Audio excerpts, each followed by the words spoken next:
"Do not attend the wedding," my mother sent. "Your presence and your children just cause issues." My sister answered with a laughing emoji. I responded, "Then you will not need my card for the venue." The group chat kept filling with laughter, entirely oblivious to what was about to happen then.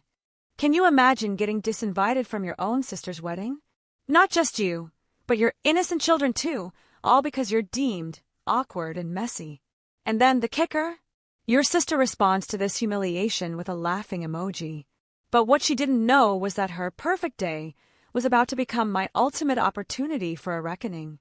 Music shifts slightly, becoming a little more intense but still reflective. My name is Randy, and I'm 34. For most of my life, I felt like I was living in someone else's shadow. Growing up in our middle-class suburban neighborhood, it was always clear where I stood in the family hierarchy.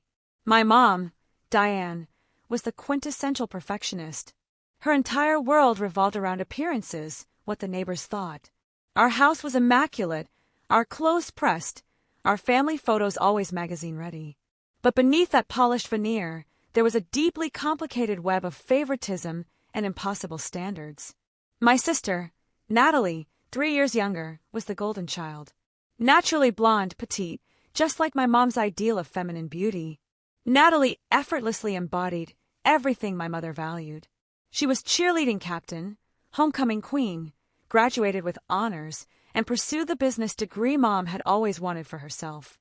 She was perfect. Me. I was the designated black sheep.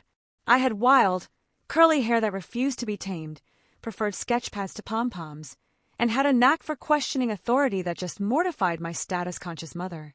By 16, I knew I wanted a creative career. My mom dismissed it as a hobby, not a real job.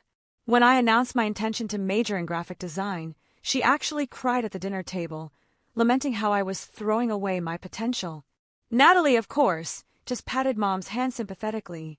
The message was clear. I was a disappointment. The divide between us became a chasm when I got pregnant with Tyler at 24.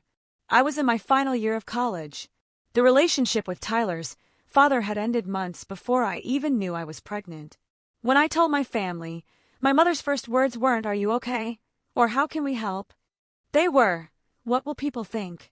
Natalie, fresh from her MBA, starting her career at a prestigious firm, looked at me with this mix of pity and superiority that burned worse than Mom's outright disappointment. "Oh, Randy," she'd said,